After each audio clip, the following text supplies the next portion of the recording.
Magikarp and Feebas, two Pokemon so famously weak that they've become punchlines in a series that includes a sentient ice cream cone and a literal bag of trash. Magikarp has stats so low that he's always picked last for dodgeball, and Feebas is known for being so ugly that she almost certainly can't find a date to prom. But I believe these Pokemon are capable of so much more. So naturally, I decided to beat one of the hardest Pokemon spin-off games using only these two outcasts. Today we're playing Pokemon Mystery Dungeon, Explorers of Sky, a roguelike filled with randomly generated dungeons, boss battles against literal gods of time, and enemies who will not hesitate to bully a fish. So the question is, can you beat Pokemon Mystery Dungeon as Feebas and Magikarp?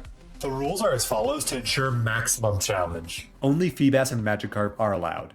If it wouldn't look at home inside a gas station sushi roll, then it isn't allowed on our team. Exceptions for mandatory party members, because I can't delete Bidoof from the game's code, even though I wish I could. No bringing items into dungeons. If we don't find it on the ground, we don't get to use it.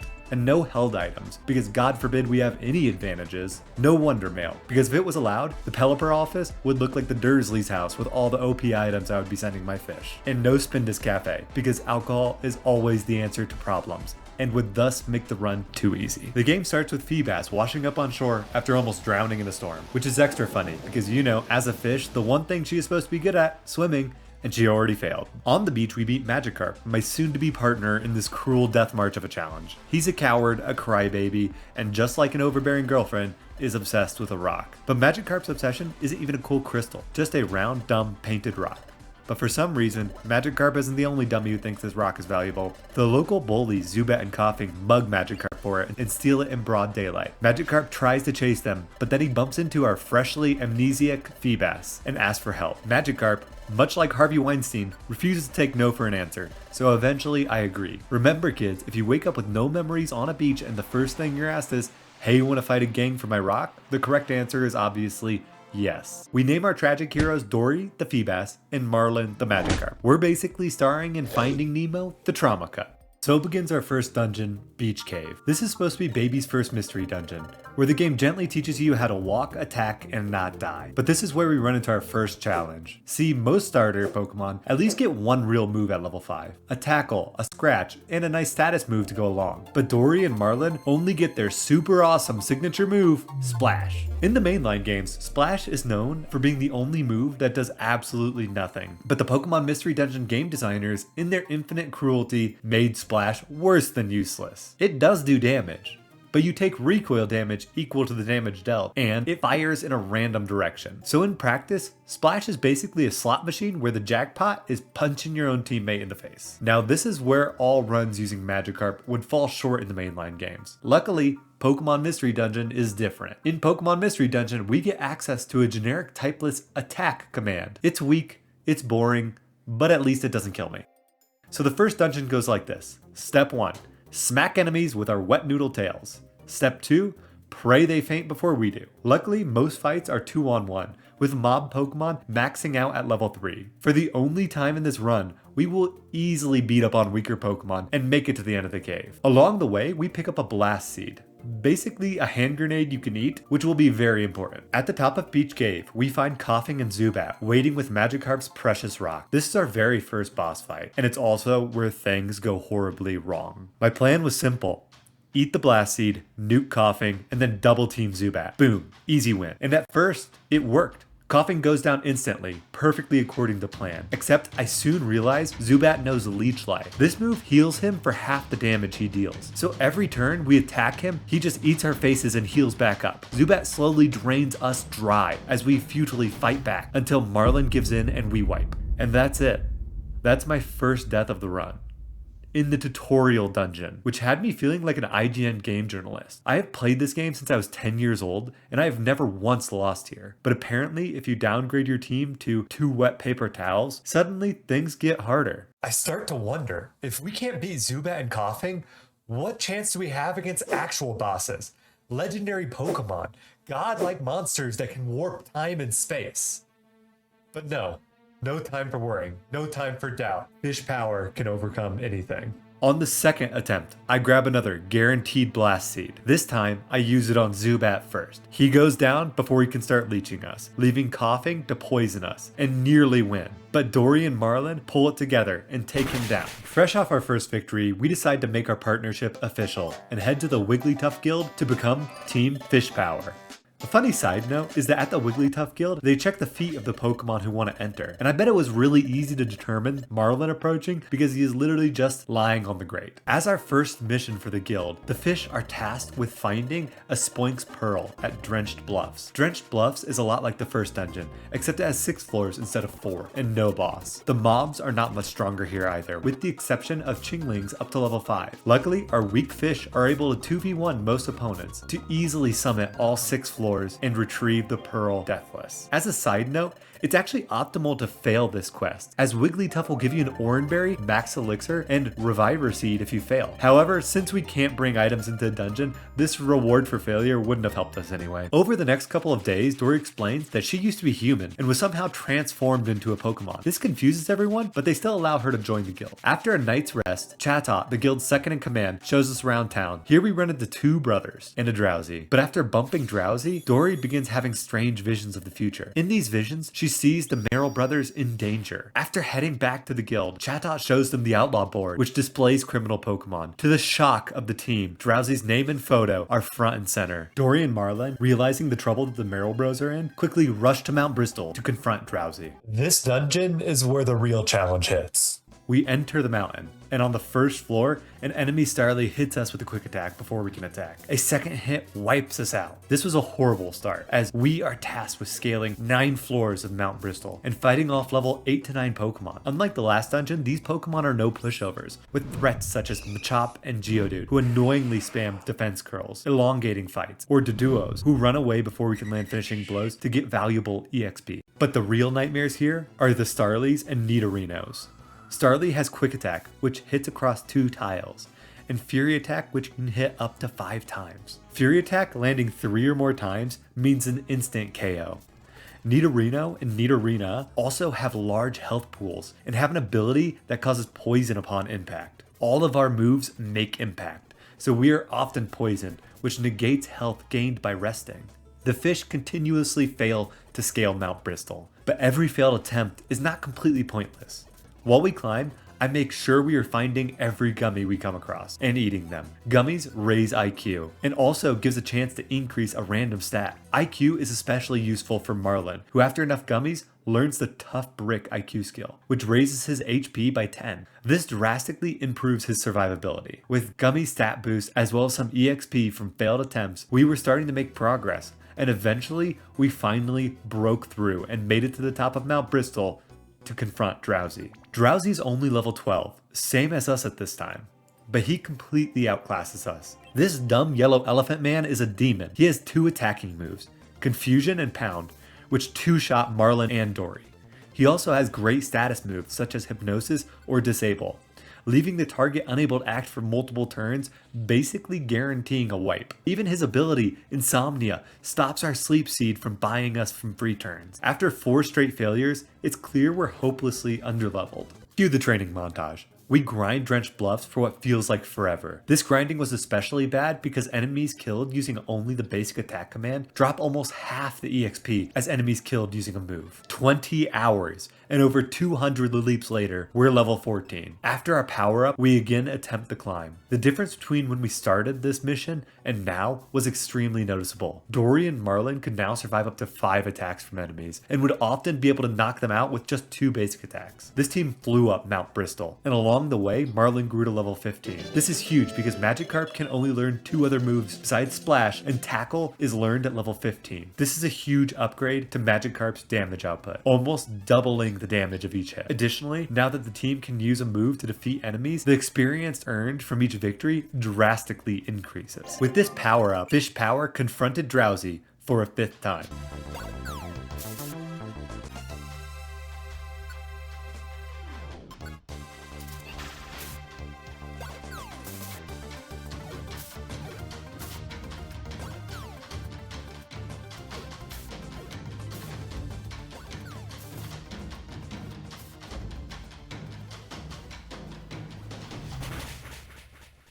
With Drowzee finally defeated, Team Fish Power felt unstoppable.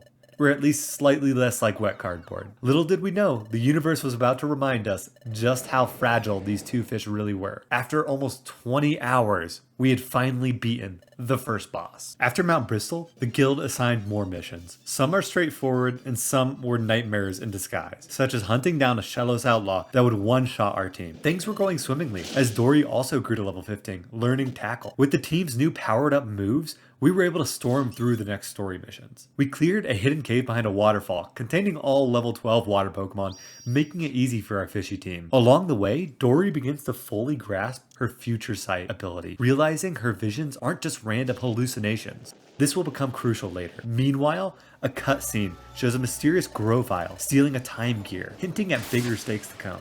During this time, a new team joined the guild, the bullies from before, now led by a powerful Stunk Tank. During this time, I made sure to only do missions that granted money as a reward, as a huge sum would be needed for future roadblocks. Additionally, I picked up every item on every floor and stored it in Kanga's store after each day. This ensures I am receiving the max amount of gummies to power our fish up, and the extra items can be sold for money, but later I will need a ton of items. After a couple days running glorified errands for the guild, Wigglytuff decides that the whole guild is setting off on an expedition to explore Fogbound Lake, a mysterious location where Pokemon seem to lose their memory. This expedition will have the team doing multiple missions in a row, first conquering Mount Horn, then conquering Foggy Forest, and finally Steam Cave. Luckily, we had just cleared 2 full dungeons on the first try. With confidence, Team Fish Power embarked to Fog Lake. The first part of the expedition pairs the team up with Bidoof. Now typically, Bidoof is supposed to be the weakest member of the party, but here he is our ringer, dropping stab tackles into oncoming enemies. With Bidoof, the team was easily able to clear Mount Horn, with only a couple of wipes. The enemies here are mostly annoying, constantly poisoning, slowing with string shot, or paralyzing you. And with no water to retreat to, these statuses put the fish in danger for the whole floor. Luckily, most fights were 3-on-1, with Bidoof doing the heavy lifting. The wipes here mostly came at the hands of Pineco, self-destructing or stalling using Protect, which is multi-turn in this game. With Bidoof, the team was able to clear the 14 floors of Mount Horn after a few setbacks. But when the team arrived at Foggy Forest, Bidoof left the team and the real challenge began. After arrival at Fog Lake, Dory began to have visions and recalls the area being familiar, but cannot figure out why. This point is pushed home when Chimecho relays the story of the Lake Guardian Uxie, who was said to be able to erase memories of all who arrived there. Convinced that Dory's memory loss was caused by an encounter with Uxie, Team Fish Power resolves to find the lake in order to discern the truth. But before we could enter Fog Lake, we're confronted by the bullies again. And after narrowly escaping the confrontation with Team Skull, we made our way into Foggy Forest. This area has Pokemon up to level 16, and unlike the rock Pokemon and water Pokemon of the previous dungeons, there were some enemies with stab super effective moves. Ponchirisu's Thunderbolt was a major problem. Additionally, the Hoot Hoot loved to put the party to sleep. If caught in a hallway, Hoot Hoot could easily wipe Dory and the whole team. Lastly, Pincers with Fury Cutter always posed the threat of a lucky 5-hit wiping anyone in the party. If Marlin was caught by any one of these moves, it was an instant game over. But after a few tries, the team was able to narrowly avoid wipeouts and make it to the next and final dungeon. Even though Bidoof had left the team, Team Fish Power was still surging onto the last dungeon, Upper Steam Cave. Only 13 floors were left, but these floors had strong enemies and an even stronger boss waiting at the end. Mob Pokemon in Steam Cave were up to level 19 and had dangerous movesets. Illumise and Volbeat had access to Quick Attack, which had posed issues to the team before. Farfetch had Stab Fury Swipes that could easily take out either Dory or Marlin. This dungeon also features the slot machine that is Numel with Magnitude. This move can hit a whole room, and a level 9 Magnitude could easily wipe an Explorer team even if it wasn't made of just 2 weak fish. Lastly, there were Magmars with high defense and a similar ability as the Nidorino before. Any physical attacks on Magmar would risk a burn, costing the team both HP and limiting their attack power. Luckily for us though, Steam Cave features water tiles. These water tiles allowed the team to escape some enemies, but flying Pokemon such as Yanma and Volbeat could still attack us. But water tiles gave us an additional benefit. In Pokemon Mystery Dungeon, stepping on water tiles heals burn status. This was invaluable, as Magmars, Slugmas, and Magbees were constantly burning our fish. Almost every enemy in Steam Cave could take either fish out in 3 hits, and Marlin and Dory would need 2 hits to KO in return. This meant that every interaction would lose at least 1/3 of a member's health, if not more. Again, faced with a huge wall, our fishy friends did what they do best and repeatedly started smashing their spongy bodies into it. It took days of grinding the team of fish up to level 20, days of being defeated without ever even sniffing Steam Cave Summit. But then there was a breakthrough. Team Fish Power had finally gotten strong enough to start making progress. The training was officially paying off as Dory and Marlin burst through to the summit. But what awaited them was their greatest challenge yet. A legendary Groudon stood in the way between Fish Power and glory. While it was a legendary Pokemon, there were some reasons for optimism. Groudon was a ground type, and Team Fish Power resisted ground moves. Additionally, the long dungeon had resulted in Team Fish Power finding some status seeds to use against Groudon. Dory started off by launching a sleep seed at Groudon, but Groudon avoided it, while Magikarp launched a tackle that barely did any damage. And on top of that, the worst case scenario, Groudon used Bulk Up, raising both his attack and defense. Trying to regain momentum, Dory launched a stun seed, but again, this seed missed. Groudon responded by using Slash, which landed a critical hit onto Marlin for huge damage. Finally, on Groudon's next turn, he used Mudshot on Marlin, ending the battle. On our first encounter with Groudon, we had only managed to do a measly 40 damage before he killed us twice. This Groudon is level 30 with 470 HP, and all of its moves were dangerous.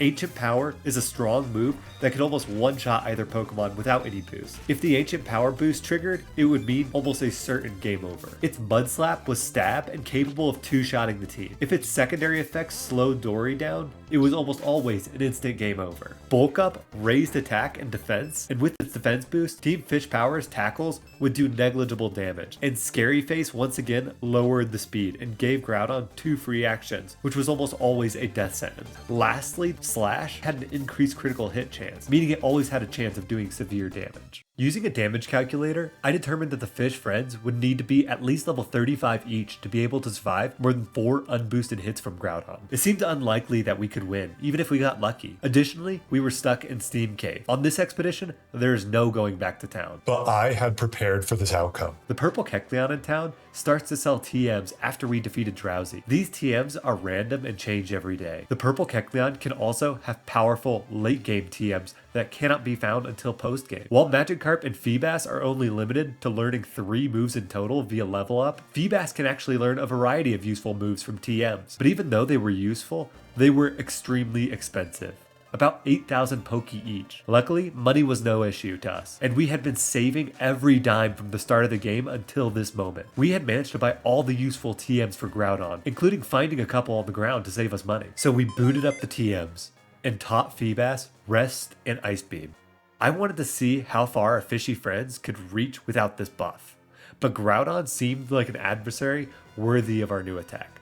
Ice Beam would be our secret weapon against Groudon. It does significantly more damage than Tackle due to being super effective, and gives a chance to freeze Groudon. It also is a special attack, which will help us navigate around Groudon's bulk ups. Unfortunately, in Pokemon Mystery Dungeon, Frozen status prevents the enemy from taking damage, but our second move is extremely useful when an opponent is frozen. Rest can heal Feebas, but puts Feebas to sleep. This is a very useful move, but Rest in Pokemon Mystery Dungeon has one huge flaw. While in the mainline games, Rest heals you instantly, in Pokemon Mystery Dungeon, Rest only heals you after you wake up, meaning Dory will be vulnerable for 1 to 3 turns of sleep prior to healing. But this does provide a great way to extend the fight. On top of the new moves, we also trained our team up. Magikarp was able to grow to level 30 and learn his final move, Flail. Flail, while seeming like a bit of an upgrade, was very underwhelming.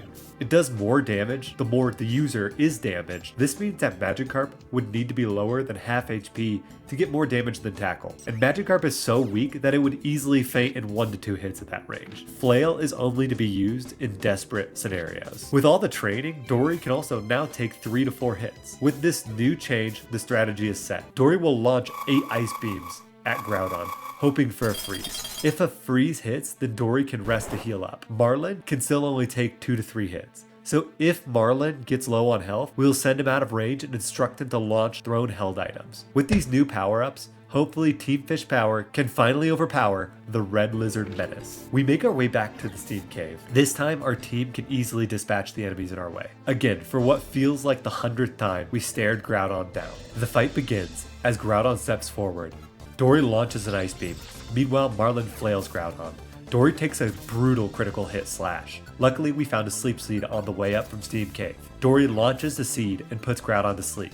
Dory takes this opportunity to use rest. Dory gets a crucial 1-turn rest, while Groudon is asleep for 2 full turns, allowing Marlin to wail on Groudon 2 times and a fully healed Dory to launch 1 free Ice Beam. Groudon then forgoes using a move, for 3 turns in a row, instead opting for the basic attack into Marlin. Marlin can tank these attacks, and as he gets weaker, his Flail move gets stronger. Dory keeps launching ice beams, but no freezes. Our plan was falling apart as our damage dropped, but we can sense the battle coming to an end. Just a couple more attacks, and victory will be ours. But then, Groudon launches a Mud Slap into Dory and scores a speed drop. Another basic attack from Groudon puts Dory in range of KO if another move was used. Trying to preserve health, Dory uses rest, but in her slowed state, it will take at least 2 turns to heal. Luckily, Groudon turns his attention to Marlin, who has been launching flails this entire time. Marlin dodges a crucial mud shot that would have certainly meant game over. Then, disaster, as Groudon fires another mud shot into Dory, but Dory survives with 4 HP. Finally, Groudon goes for a bulk up, greatly reducing the damage taken by Marlin's Flail. Dory needs to wake up this turn and finish the fight. And as soon as the turn starts, Dory is still asleep. After all this training, a 3-turn sleep is going to end our best battle yet. Without Dory leading the charge, the team is hopeless. Or so we thought. Marlin launches a final fishy Flail into Groudon, and to our shock, he goes down. Starting this journey, I wasn't sure how we were going to be able to overcome the fierce boss battles that stood in our way. But Team Fish Power had proved resilient time and time again. And while we later learned that this Groudon was just a projection, it didn't diminish the feeling of accomplishment from taking that tomato-colored Godzilla down. Team Fish Power continued on and confronted Uxie, who had made the Groudon projection. She explained that she wipes everyone's memories of this place to protect a time gear. Unfortunately, she had nothing to do with Dory's memory loss. While Dory didn't get the information she was looking for, we felt proud and ready to take on any challenges that could come our way. The team returned to Treasure Town and went to bed. The fishy team, although weak, had overcome Team Skull, defeated a Drowzee outlaw, and bested a legendary Groudon. They were proving that with proper resolve, these 2 fish could overcome anything. But while they had been tested immensely so far, it would be nothing compared to the gang of monsters waiting for them in the next chapter. If you enjoyed the video, make sure to subscribe so you can catch part 2 right when it comes out. And leave a like. Also, let me know down in the comments if you'd like to see me stream part 2. I'm really enjoying playing through this series, and if people are interested, I'll make sure to schedule out some time to stream. Again, thanks for watching. I take a lot of pride in bringing you guys top-notch content.